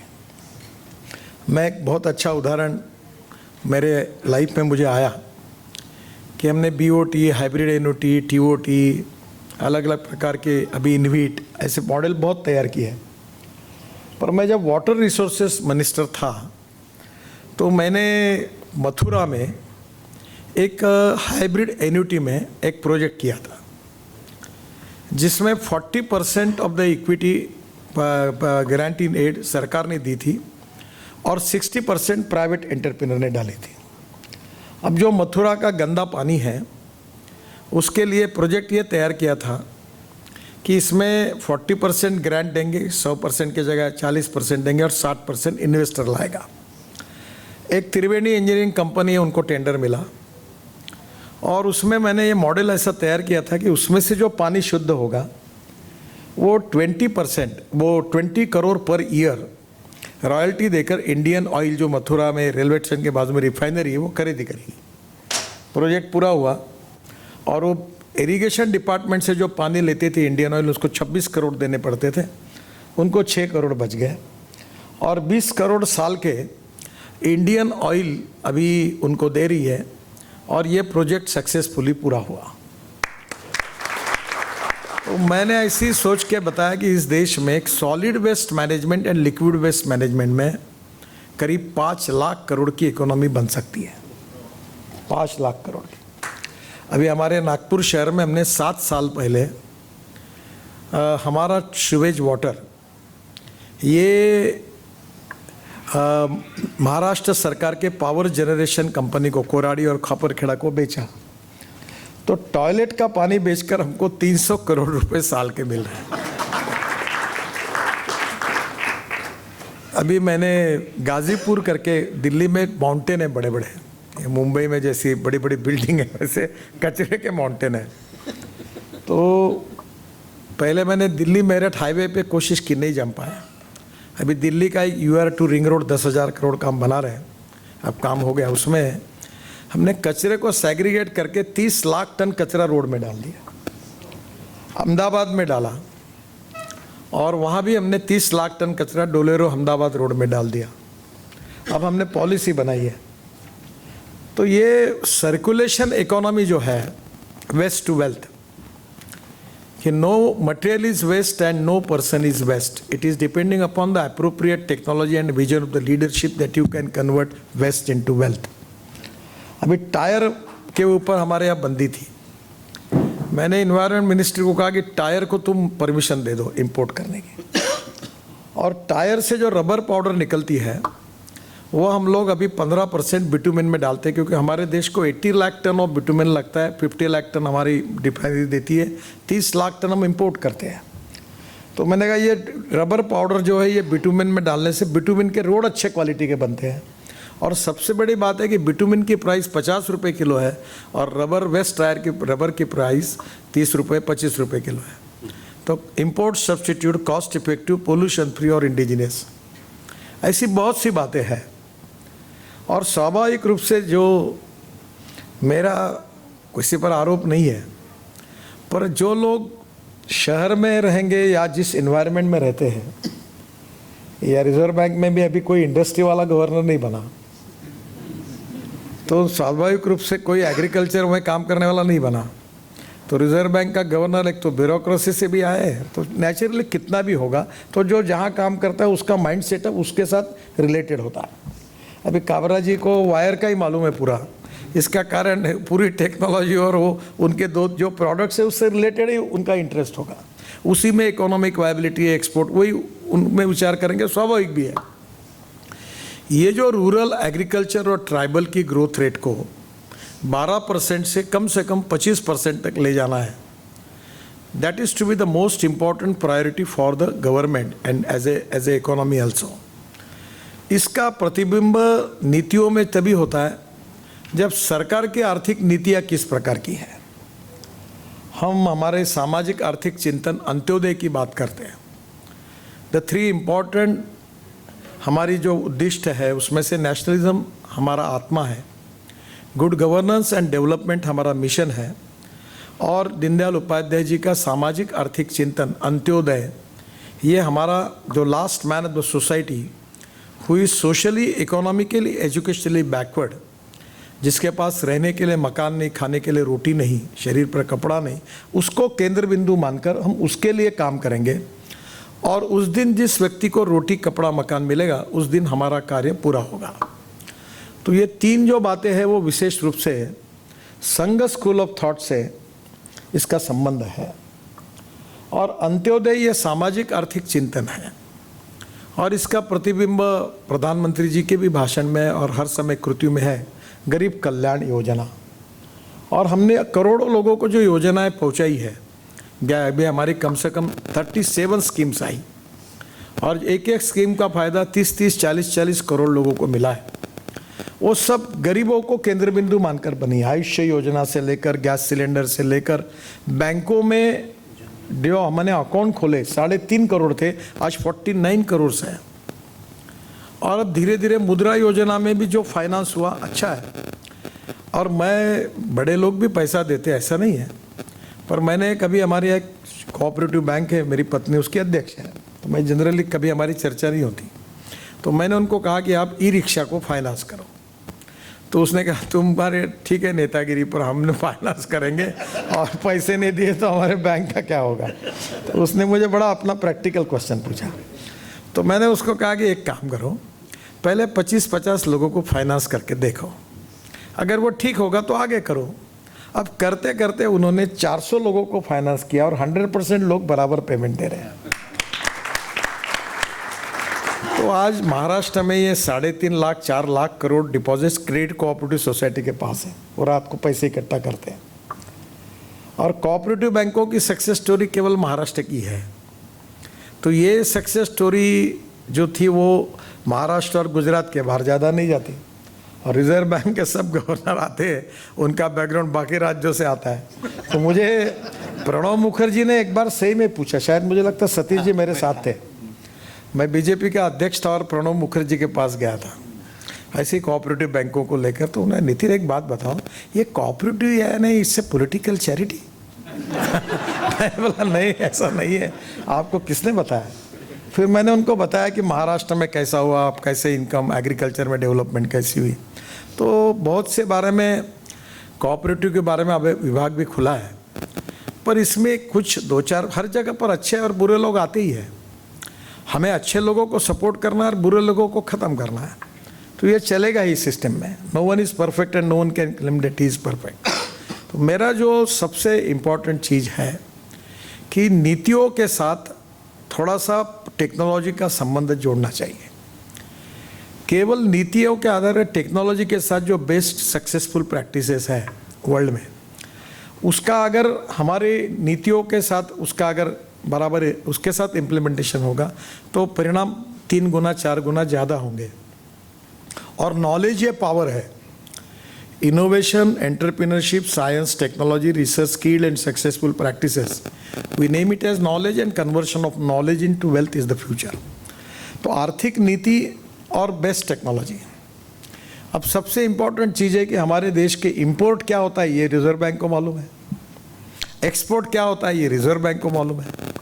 तो मैं कभी कभी मन में आता हूँ फिर इंपोर्ट कम करने के लिए रिजर्व बैंक क्या करती है और एक्सपोर्ट बढ़ाने के लिए क्या करती है।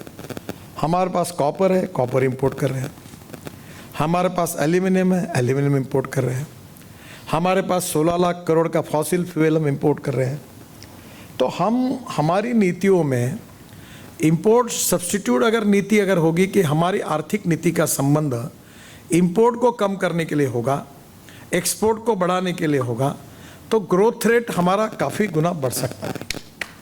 तो कहीं ना कहीं आर्थिक नीति ही इम्पोर्टेंट है और आर्थिक नीतियों के साथ वर्ल्ड की इकोनॉमी का अध्ययन करते हुए हमको सुपर वर्ल्ड की विश्व की सबसे महत्वपूर्ण नंबर स्ट्रॉन्ग आर्थिक व्यवस्था अगर बननी है तो उसके आधार पर हम इन सब नीतियों को कैसे जोड़ें। एग्रीकल्चर, रूरल और ट्राइबल में मैं बहुत बार कहता हूँ कि diversification of agriculture towards energy and power sector.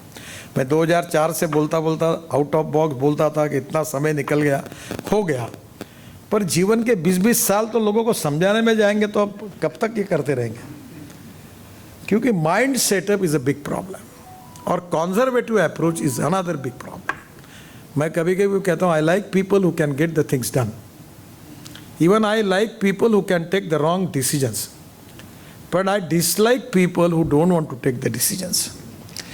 एक बैंक गारंटी भी मिलानी होगी। अब काबरा जी बोलते नहीं, वैसे अब मेरे को बोलना ठीक नहीं क्योंकि न्यूज़ बनती है। बैंक गारंटी मिलाने के लिए कितना दिन लगता है एक बैंक में? 9 महीने, 1.5 साल फाइनेंशियल क्लोजर को लगता है। टाइम ये जो वर्ल्ड होता है, देना है तो दो भाई, नहीं देना है तो मत दो, रिजेक्ट कर दो केस को। चक्कर काटना क्यों लगाते हो? और कार्ड अभी तो बहुत कोऑपरेटिव में बदल हुआ। मैंने एक बार सतीश जी को कहा था मेरा जात सर्टिफिकेट मांगो, मेरे पिताजी का सर्टिफिकेट मांगो, कौन मरा वो मांगो, मेरी माँ का मांगो, फिर मैं कहाँ से महका था वो भी मांगो, और क्या मांगना है मांगो, एक बार वो भी मांग लो। अब रेटिंग सिस्टम है। मैं तंग आकर मुझे एक बार स्टेट बैंक के चेयरमैन जी ने कहा था कि बैंक गारंटी का अल्टरनेटिव तो इंश्योरेंस बॉन्ड करो। मैंने कर दिया वो। एक 5-1 लाख करोड़ का बिजनेस बैंकों का जाएगा, क्योंकि समय 1-1 साल वर्क कॉन्ट्रैक्ट्स में पड़ा हुआ है क्योंकि गारंटी नहीं मिली। Somewhere fast track decision making process, transparency and digitalize management system, इसका उपयोग करके और टेक्नोलॉजी के आधार पर हमारे देश की आवश्यकता के अनुसार वर्ल्ड में जो ट्रांसफॉर्मेशन हो रहे हैं उसका आधार लेकर दोनों को कोऑर्डिनेट करके इकोनॉमिक ग्रोथ को एक्सेलरेट करने में रिजर्व बैंक की बहुत महत्वपूर्ण भूमिका है। ये बात जरूर है कि जिसका उल्लेख राठी जी ने अपने किताब में किया, हर गवर्नर का बहुत ही क्वालिटेटिव कंट्रीब्यूशन देश की इकोनॉमी को बनाने में है। और उस समय कितना भी होगा तो भी उस परिस्थिति में सरकार में, लोगों में जो जो आर्थिक चिंतन था उसका परिणाम होना स्वाभाविक ही है। कोई भी बात एकदम तोड़ दो, कठिन होता है। मैं पहले महल में अपने घर में रहता था, उसका नाम था बाड़ा, गडकरी बाड़ा, तो राजवाड़ा और गडकरी बाड़ा। तो मैं बड़ा, लोग मुझे बोलते मैं कंस्ट्रक्शन का एक्सपर्ट हूँ। तो मैंने एक आर्किटेक्ट ने डिज़ाइन बनाया, मैंने तब मैं मुंबई में मंत्री था, तो मैंने फ्लायर हो गया तो मुझे भी लगा कि मुझे बहुत समझने लगा। वैसे मैं इंजीनियर नहीं हूँ तो मुझे समझता भी नहीं सिविल इंजीनियरिंग का ज़्यादा। तो मैं अपने घर बनाने के लिए खुद ही बैठ गया और उसका एंड जब हुआ, जो मेरे बेडरूम के सामने पिलर आ गया, तब मेरे ध्यान में आया कि ये मेरा काम नहीं है।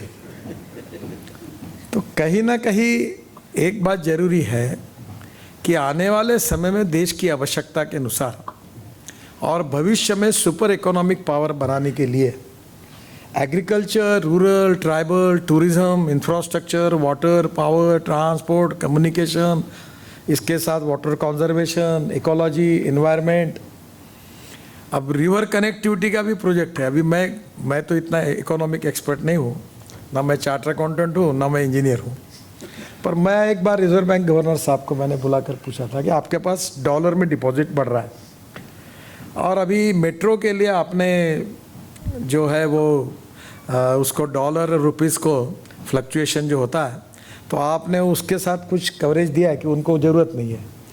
तो मैं इंफ्रास्ट्रक्चर में 10-1 लाख करोड़ के प्रोजेक्ट करता हूँ, एस्क्रो अकाउंट बना देता हूँ। आपके पास डॉलर डिपॉजिट है, मुझे हेजिंग करके आप मुझे रुपीस में दे दो, मैं सरकार के लिए 1-1.5 लाख करोड़ का रेवेन्यू क्रिएट कर दूंगा। मेरे पास IRR अच्छा है, प्रोजेक्ट अच्छे हैं, वो लॉस मेकिंग प्रोजेक्ट 10-12 साल में और मेरा खुद के क्रेडेंशियल्स अभी 1.25 लाख करोड़ का 2024 में टोल कलेक्शन होगा। तो मैं एस्क्रो अकाउंट बना के गारंटी देता हूँ। तो तुम्हारे पास वो पड़ा हुआ डॉलर है, वो इंफ्रास्ट्रक्चर में डाल दो तो देश में इतने जॉब्स क्रिएट हो गए, राज्य सरकार भारत से इतना रेवेन्यू क्रिएट होगा। वो बोले आपका कहना ठीक है पर ये करना कठिन है क्योंकि नियम ऐसे बने हुए हैं। मैं सरकार में अक्सर हमारे सेक्रेटरी को कहता हूँ कि नियम पर चलने के लिए आप हैं, नियम तोड़ने के लिए हम आपको 60 साल काम करना है, हमको 5 साल काम करना है। हमको निकालना जनता का अधिकार है, तुमको निकालना हमारा अधिकार है। तुम जो लिखना है लिखो, कैसा चलेगी पॉलिसी है हम तय करेंगे, 5 साल तो हमारा अधिकार है। तो कभी ना कभी we need practical and grassroot level problems, उसको एड्रेस करके नीतियों को बनाने से हमारा इकोनॉमी और एक्सेलेरेट हो सकती है। पर ये जो किताब है ये एक चिंतन है, इसमें एक एक गवर्नर और उस समय की सरकार की आर्थिक नीति का प्रतिबिंब उसमें आया है। पर ये प्रिलिमिनरी काम हो गया। अब इसका फ्यूचरिस्टिक काम, जैसे फ्यूचरिस्टिक टेक्नोलॉजी इम्पॉर्टेंट है वैसे फ्यूचरिस्टिक इकोनॉमिक पॉलिसी भी उतनी इम्पॉर्टेंट है। उसके आधार पर जितने सेक्टर्स देश के भविष्य के साथ जुड़े हुए हैं उसको इस कैपिटल इन्वेस्टमेंट का और banking sector, banking is a business, इस सेक्टर का उपयोग करके हम कितने जल्दी से तेज़ी से सुपर इकोनॉमिक पावर बन सकते हैं, कितने जल्दी से विश्व की आर्थिक शक्ति बन सकते हैं, इस पर हमको जाने की आवश्यकता है। आगे का भी काम इसको जोड़कर करने का गोकुल जी आप जरूर करिए। यही बात की रिक्वेस्ट आपको करते हुए मैं अपनी बात को समाप्त करता हूँ। धन्यवाद। बहुत बहुत धन्यवाद सर। सर आपकी अमृत वाणी से मैं एक और गुजारिश है कि इसी बात पर हम गोकुल जी का एक सत्कार भी कर दें आपके हस्ते तो बहुत अच्छा रहेगा और उनको भी फिर प्रेरणा मिल जाएगी कि आपने जो लास्ट उनको बताया कि भाई आगे का कुछ सोच के करिए तो और भी बेहतर हो जाता है।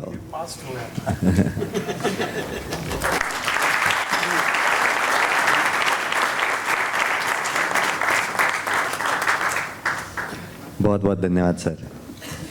सर ने कई सारी बातें बताई, अमृतकाल से शुरुआत करके गोकुल जी के लिए आगे का एक प्रोजेक्ट भी उन्होंने माप दिया, ये बहुत ही अच्छी बात है। लिबरलाइजेशन टू एनेबल ग्रोथ, देश हित ही परम हित। बड़ी सहजता से सर आपने हमें भारत की राजनीतिक इतिहास के साथ में आर्थिक नीति का भी जोड़ से कैसा है इससे भी अवगत करा दिया। 3 pillars of society, ethics, economy and ecology is something that now go into my mind.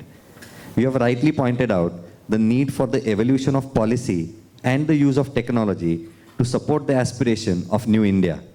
And the speed of decision making is a critical aspect. Your message to remove disparity and to focus on performance is loud and clear, and I'm sure everybody of us take this back. The need to deploy capital for generating employment and development to the most rural part is something also that we take back. आपने बहुत ही सहजता से हमें 30 मिनटों के अंतर में अर्थशास्त्र ही समझा दिया सर।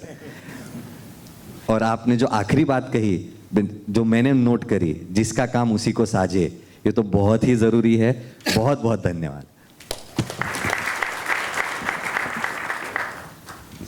सर एक प्रश्न विचारायची इच्छा आहे।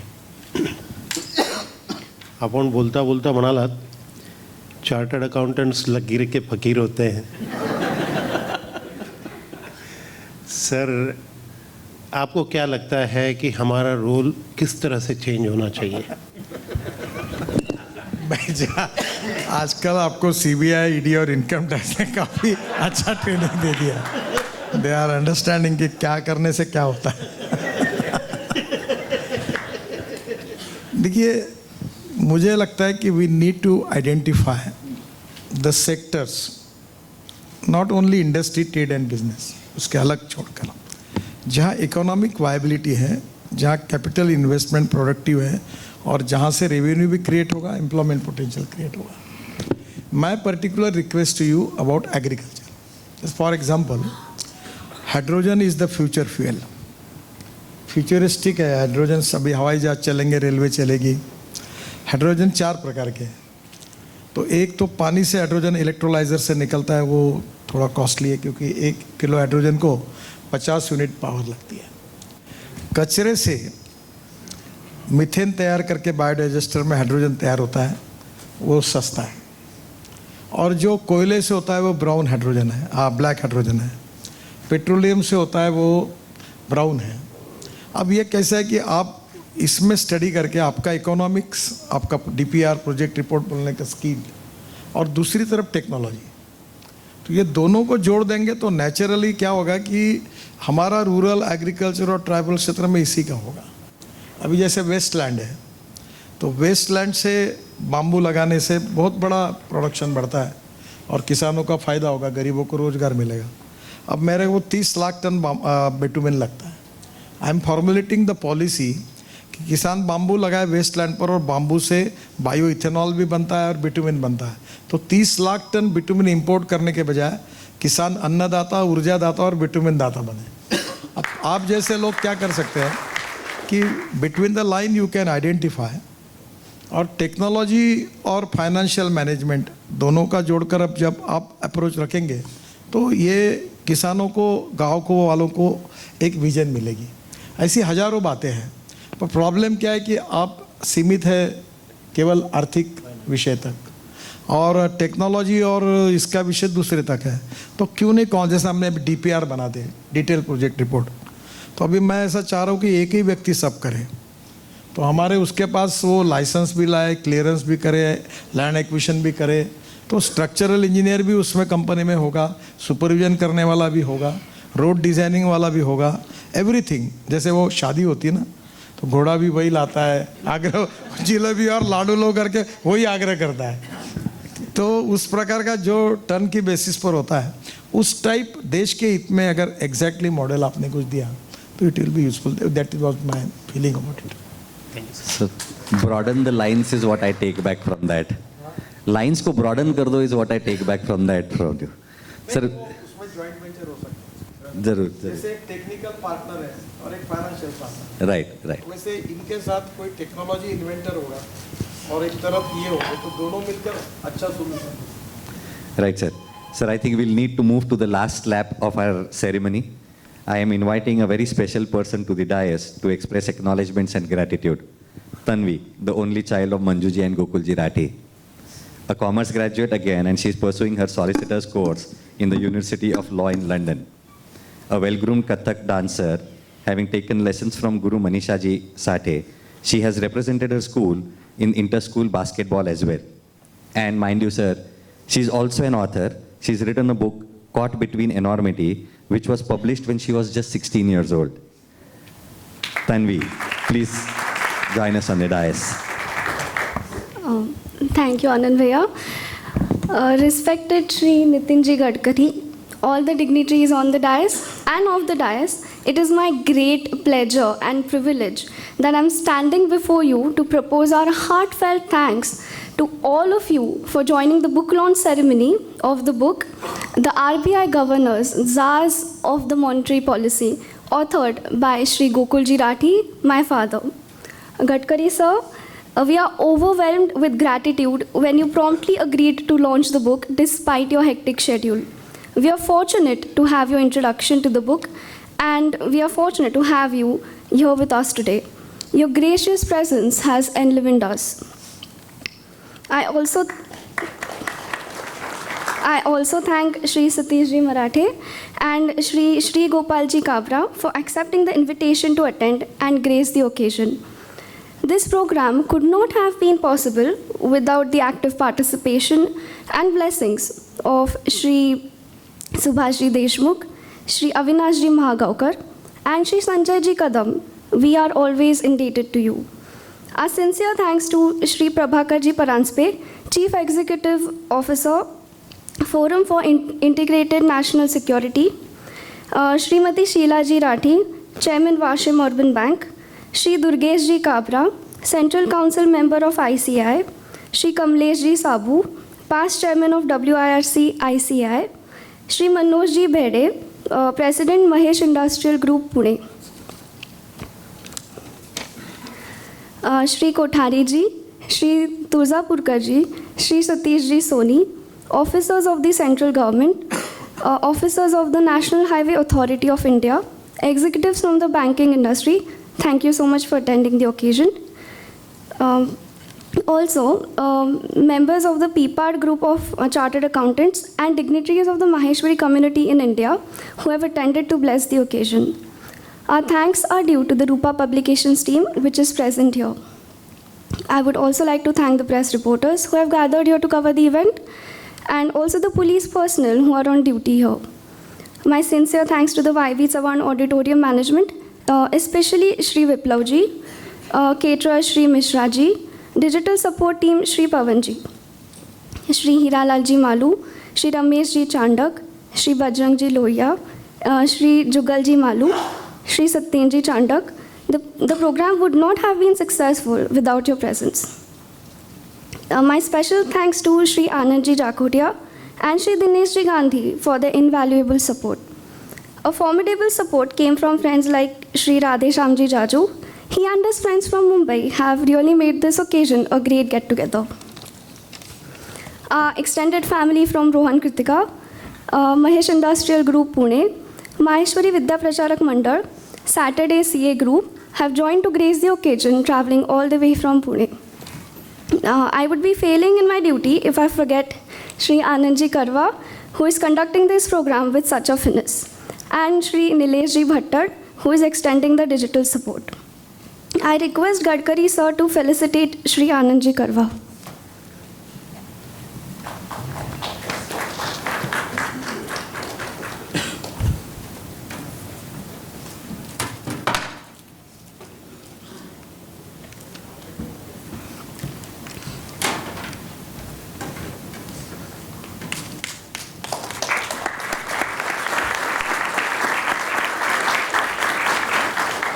I request Shri Marathe sir to felicitate Shri Nileshji Bhattar.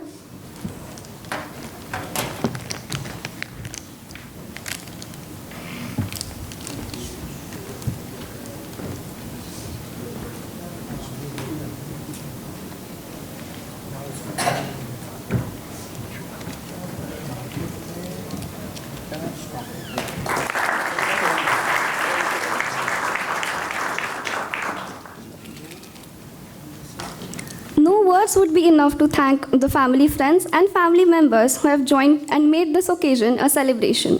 Friends, it may not be possible for me to name each and every one of you, but my family and the entire team of GB Rathi and Company are wholeheartedly thankful to each one of you for taking time your busy schedule and have made this occasion a real celebration. Thank you so much.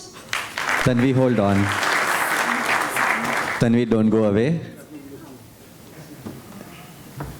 Sirs, Tanvi wishes to gift her book that she has authored to all of you. Achha, you have to ask a question also, okay?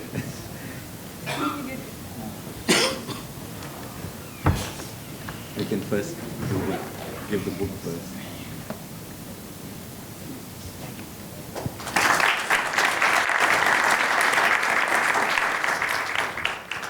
This book is a story of a Jewish girl during the Second World War. And Tanvi started writing it when she was 12 and she completed it when she was 16.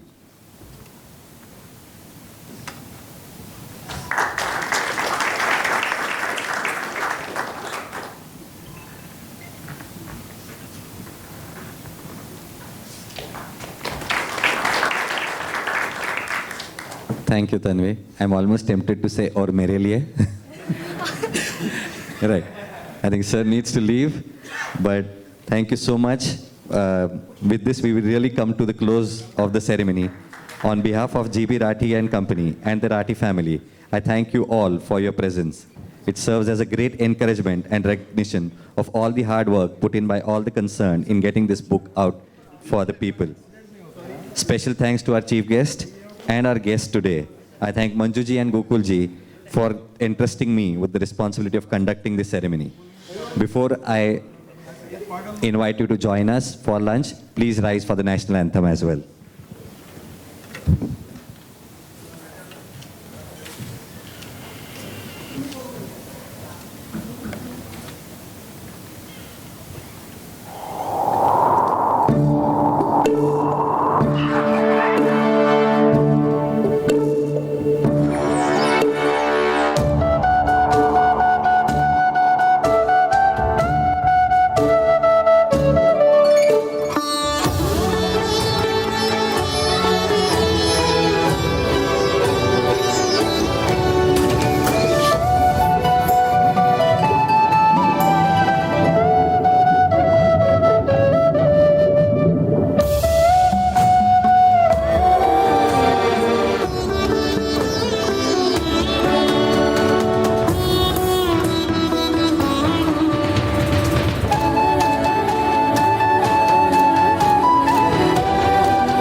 अभी थोड़ा जल्दी में हूँ, late हो गया काम.